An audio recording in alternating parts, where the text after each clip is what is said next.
एकादश श्रेणीर समस्त छात्र छात्री के हार्दिक शुभकामना जानिए आजकेर भिडियो शुरू करছি। आज के एकादश श्रेणीर बांगला विषयेर द्वितीय सेमिस्टारेर जन्य छुटी गल्प आछे, सेई गल्पटा तोमादेर साथे आलोचना करब। तार साथे साथे कयेकटी प्रश्न उत्तर तोमादेर साथे आमी भाग करे नेब। एबारे किन्तु प्रश्न तोमादेर थाकबे एसएकिউ टाइप, माने छोटो प्रश्न उत्तर एवं डेसक्रिप्टिव टाइप, तार माने एकटुकु बड़ो धरनेर प्रश्न। फार्स्ट सेमिस्टारे तोमादेर जेरकम एमसिकिউ छिलो एत सोजा किन्तु एबारे थाकबे ना। एबारे तोमादेरके निजेके किछु जिनिस लिखे आसते हबे, ताई एबारेर प्रस्तुतिटा किन्तु आरो भालो करे निते हबे, ठीक आछे। ताई एखन थेकेई किन्तु भालोभाबे पढ़ाशोना करते हबे समस्त विषये, शुधु बांगला नय, जार जे विषयगुली आछे सेई विषयगुलो निये एखन थेकेई पढ़ाशोना शुरू करे दाओ, ना हले किन्तु परे तोमादेरकेई असुविधाय पड़ते हबे। चलो रवींद्रनाथ ठाकुरेर छुटी गल्प এইটা নিয়ে আজকের ভিডিও করব, ঠিক আছে। ছুটি গল্প, রবীন্দ্রনাথ ঠাকুরের এই ছুটি গল্প নিয়ে তোমাদের সাথে আজকে আলোচনা করব। তার আগে তোমাদের কাছে একটা অনুরোধ রাখছি, আমার ভিডিওগুলো যদি তোমাদের ভালো লাগে অবশ্যই লাইক, কমেন্ট আর শেয়ার করবে এবং আমার চ্যানেলটিকে অবশ্যই সাবস্ক্রাইব করে নেবে। দেখো এই ছুটি গল্পটা একটা মানে কি বলবো, মনস্তাত্ত্বিক বিষয়ক গল্পও বলতে পারো। বা মানে কৈশোরকালের যে মানসিক পরিবর্তন হয় ছেলেদের মধ্যে, সেইটা নিয়েই কিন্তু গল্পটি আবর্তিত হয়েছে। বাংলা সাহিত্যের প্রথম সার্থক ছোট গল্পের রূপকার হলেন রবীন্দ্রনাথ ঠাকুর, ঠিক আছে। তো সেই ছোট গল্পগুলোর মধ্যে প্রচুর ভালো ভালো গল্প আছে, তার মধ্যে এই ছুটি গল্পটিও একটি। তার ছোট গল্পগুলো মূলত কিন্তু হিতবাদী, সাধনা, ভারতী, সবুজপত্র এইসব পত্রপত্রিকায় প্রকাশিত হয়েছিল এবং পরে ওই সব ছোট গল্পগুলো গল্পগুচ্ছ গ্রন্থের মোট 3টি খণ্ডে সংকলিত হয়েছে। তার মধ্যে আমাদের যে পাঠ্য ছুটি গল্পটা আছে, সেই ছুটি গল্পটি সাধনা পত্রিকায় 1892 সালে প্রথম প্রকাশিত হয়েছিল। এটা তোমরা নোট করে নিতে পারো, ঠিক আছে। তো ছুটি গল্পটা কী ধরনের বিষয় নিয়ে সেটা একটু বলে দিই তোমাদেরকে, তাহলে তোমাদের বুঝতে সুবিধা হবে। তারপরে তোমাদের সাথে প্রশ্ন উত্তর নিয়ে আলোচনা করব। তোমরা পুরো ভিডিওটা ভালো করে দেখো। ছুটি নামক ছোট গল্পটির মূল বিষয় হচ্ছে বয়স সন্ধিকালীন এক বালকের তথা ফটিকের মর্মান্তিক হৃদয় বিদারক কাহিনী। কৈশোরকালে বালকদের মধ্যে যে অবাধ্যতার, উদ্দামতার, স্বাধীনতা পাওয়ার স্পৃহার জাগরণ ঘটে এবং তার ফলে যে কোনো কোনো সময় মর্মান্তিক পরিণতিও ঘটে, ছুটি গল্পটি তার একটি সার্থক উদাহরণ, এটি নিঃসন্দিগ্ধ চিত্তে বলা যায়।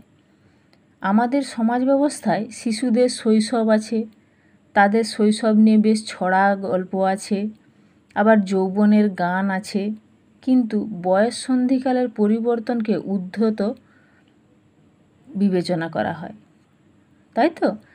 আধুনিক যুগে কিন্তু এই দৃষ্টিভঙ্গির বিশেষ যে পরিবর্তন হয়েছে তা কিন্তু নয়। তাই রবীন্দ্রনাথের আধুনিক মনস্তাত্ত্বিকতার পরিচয় মেলে এই ছুটি গল্পটিতে। তিনি যদিও এই গল্পটি অনেক দিন আগে লিখে গেছেন, কিন্তু তবুও রবীন্দ্রনাথের দূরদৃষ্টি কিন্তু আমরা দেখতে পাবো এই গল্পে। ফটিক নামক এক বালক, যে হচ্ছে গ্রামের সমস্ত বালকদিগের সর্দার, সে নিজেকে যেন সেই অঞ্চলের বা সেই জায়গার নেতা বা মোড়ল মনে করে নিজেকে, অর্থাৎ তার যেন একচ্ছত্র আধিপত্য ছিল তার এই গ্রামে। তার বাড়িতেও সে তার মায়ের কথা খুব একটা শুনতো না, কারণ সে যেহেতু কৈশোরে পদার্পণ করেছে, আর একটু বদমাশও ছিল। তুলনামূলক তার ভাই মাখনলাল ছিল শান্ত এবং মায়ের কথা শুনত, আর সেই সঙ্গে সঙ্গে সে পড়াশোনাতেও ভালো ছিল। তাই মায়ের কাছে মানে ফটিক চরিত্রটা মানে কীরকম বলো তো, মায়ের কাছে একটু যেন ঔদ্ধত্য টাইপের চরিত্র বলে তার মনে হতো। আসলে তার মায়েরও দোষ নয়, মা অকালে তার স্বামীকে হারিয়েছে, অর্থাৎ ফটিকের বাবা কিন্তু অল্প বয়সে মারা গিয়েছেন। তো একা বিধবা এক মহিলা যখন 2টি বাচ্চাকে সামলায়, তখন একটি বাচ্চা তার মধ্যে যদি খুব বেশি উদ্ধত হয়ে যায় কৈশোর বয়সে, তখন তার মধ্যে যে পরিবর্তন দেখা যায় সেই পরিবর্তনগুলো নিয়ে কিন্তু তার মা চিন্তিত হয়ে ওঠে এবং মাঝে মাঝে বিরক্তিও প্রকাশ করে। তার কাছে যেন অসহ্য হয়ে ওঠে ফটিকের কিছু কাজকর্ম। তো সেই নিয়েই গল্পটা আবর্তিত হয়েছে। তারপরে তার মামা আসে তাদের বাড়িতে। সেই মামা তাকে কলকাতা নিয়ে যাওয়ার প্রস্তাব করে, যেহেতু তার বোন ওই 2 বাচ্চাকে সামলায় একা একা। তার মামা ভেবেছিল তার বড় ভাগনাকে নিয়ে গিয়ে কলকাতায় ভালোভাবে পড়াশোনা শিখিয়ে মার্জিত রুচির বালক তৈরি করবে। তো সে কলকাতায় নিয়ে যাওয়ার পরে মামি যথারীতি সেখানে সন্তুষ্ট হয়নি। মামির কাছে সে গলগ্রহ টাইপের হয়ে গিয়েছিল। তার ফলে সেই বাসায় থাকা ফটিকের পক্ষে যেন দিন দিন অসহ্য হয়ে যাচ্ছিল। তার সঙ্গে সঙ্গে ফটিকেরও যে অদ্ভুত আচরণ সেখানে গিয়ে অনেকটা কমে গেলেও সেখান থেকে তার বারবার ফিরে আসতে ইচ্ছা করছিল মায়ের কাছে। তখন তার মায়ের কথা মনে পড়ত। যে বালক একসময় মায়ের কথা শুনতো না, একসময় তারই আবার মনে হতো যে মা যেন তার কাছে থাকলে ভালো হতো, বা সে মায়ের কাছে চলে যেতে পারলে তার যেন শান্তি হতো। তো এই নিয়েই গল্পটি হয়েছে। শেষে যখন তার শরীর খারাপ হয়েছে, খুব জ্বর হয়েছিল, জ্বরের পরে সে মাকে দেখতে পায়নি। সে মাকে বারবার তার কাছে চেয়েছে। তার মনের কথা বুঝতে পেরে তার মামা তার মাকে আনতে পাঠিয়েছিল। তো তখনকার দিনে তো যোগাযোগ ব্যবস্থা তো সহজ ছিল না, সেই জন্য একটু তার মায়ের আসতে দেরি হয়েছিল কলকাতাতে। এবং তার আসার পরে তখন অনেক দেরি হয়ে গেছে, অর্থাৎ ফটিকের তখন শরীর খারাপ এতটাই বাড়াবাড়ি হয়ে গেছিল যে সে তো মৃত্যুমুখী হয়ে গেছিল। এবং তার ফলেই সে শেষ পর্যন্ত ছুটি নিয়েছে জীবন থেকে। তো জীবন থেকে ছুটি নেওয়ার গল্প কিন্তু এখানে বলা হয়েছে। এখানে ছুটি মানে পড়াশোনার ছুটি বোঝায়নি। এই গল্পটা তোমাদের বিষয়বস্তুটা বলে দিলাম। এবারে এইখান থেকে তোমাদেরকে কিছু প্রশ্ন উত্তর আমি বলবো, যেগুলো ছোট প্রশ্ন উত্তরের মধ্যে পড়বে। আশা করি এই প্রশ্ন উত্তরগুলো তোমাদের জন্য কাজে লাগবে। চলো, 1 নাম্বার প্রশ্ন। মাথায় চট করিয়া একটা নতুন ভাবোদয় হইল। কার মাথায় ও কী ভাবোদয় হইল? দেখো উত্তরটা লেখা আছে। বাংলা ছোট গল্পের জনক রবীন্দ্রনাথের প্রশংসিত ছোট গল্প ছুটি গল্পের কেন্দ্রীয় চরিত্র এক কিশোর ফটিকের মাথায় একটি নতুন ভাবোদয় হয়েছিল। কী ভাবোদয় হলো? তার উত্তর হবে, নদীর তীরে যে একটি শাল কাঠ পড়েছিল, যা দিয়ে নৌকোর মাস্তুল করার জন্য কেউ রেখে গিয়েছিল, তা দিয়ে ফটিক ও তার খেলার সাথী সকলে মিলে গড়িয়ে গড়িয়ে খেলবে। এটি ফটিক চক্রবর্তীর ভাবোদয় হয়েছিল। তারপরে দেখো 2 নাম্বার প্রশ্ন। এই অকাল তত্ত্বজ্ঞানী মানব সকল প্রকার ক্রীড়ার অসারতা সম্বন্ধে নীরবে চিন্তা করিতে লাগিল। এই অকাল তত্ত্বজ্ঞানী কে, আর তার সাথে ফটিকের সম্পর্ক কী ছিল? উত্তর হবে, এই অকাল তত্ত্বজ্ঞানী হলো মাখনলাল চক্রবর্তী।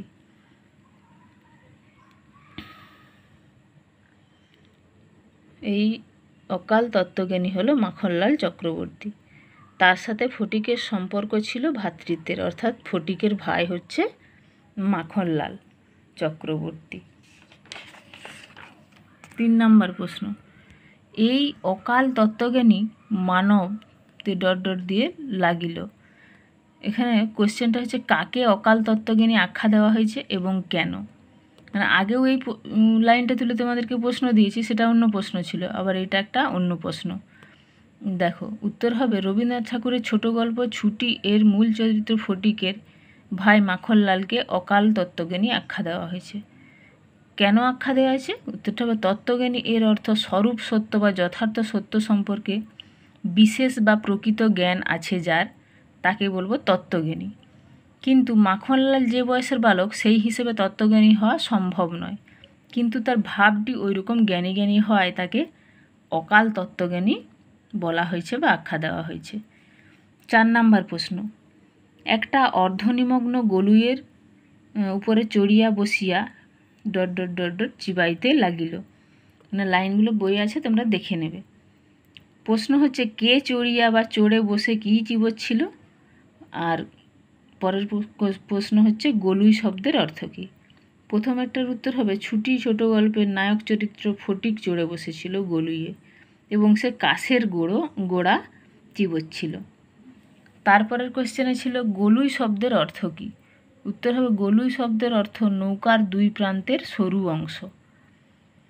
তারপরে 5 প্রশ্ন, এমন সময় একটা বিদেশি নৌকা ঘাটে আসিয়া লাগিল, কোন সময়ের কথা বলা হয়েছে।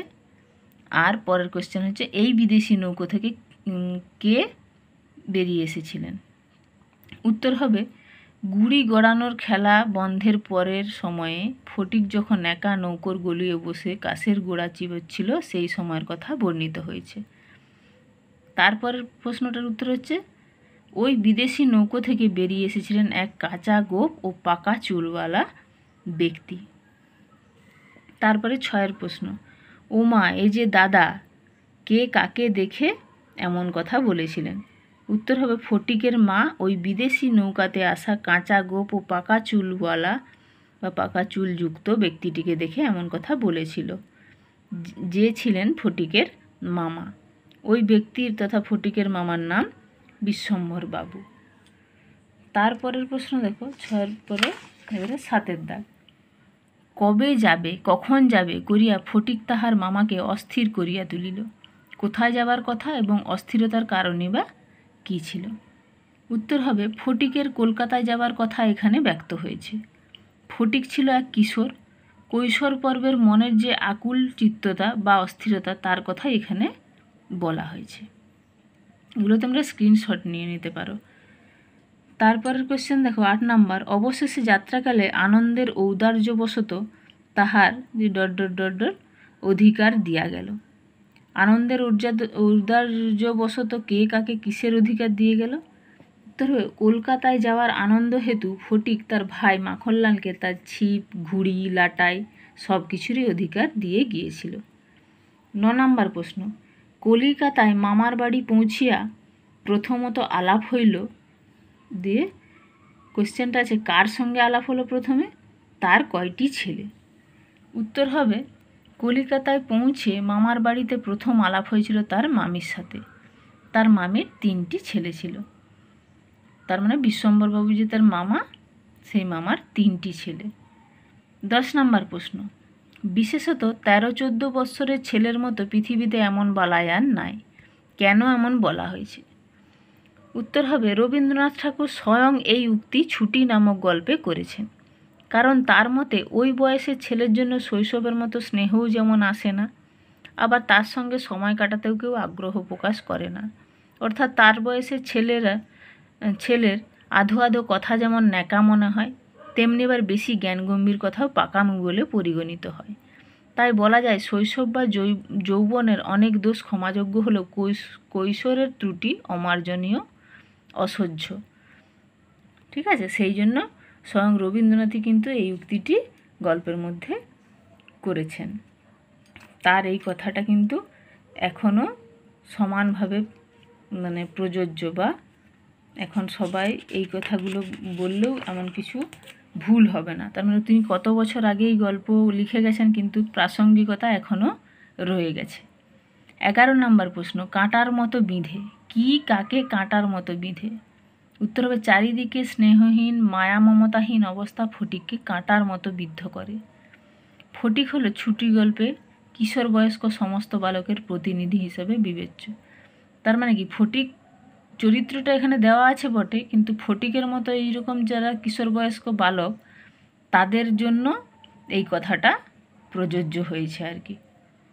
তো আজকে তোমাদেরকে ছুটি গল্পের বিষয়বস্তুটা মোটামুটি ছোট করে বলে দিয়েছি এবং 11টা শর্ট টাইপ কোশ্চেন তোমাদেরকে আমি দিয়েছি। আশা করি এই ভিডিওটা তোমাদের সেকেন্ড সেমিস্টারের ছুটি গল্পের জন্য উপযোগী হবে, এই আশা রাখছি। আর আরেকটা শেষে অনুরোধ করছি, আমার ভিডিওগুলো যদি ভালো লাগে অবশ্যই লাইক কমেন্ট ও শেয়ার করবে এবং আমার চ্যানেলটিকে সাবস্ক্রাইব করে নেবে। ধন্যবাদ সবাইকে, সবাই খুব ভালো থেকো।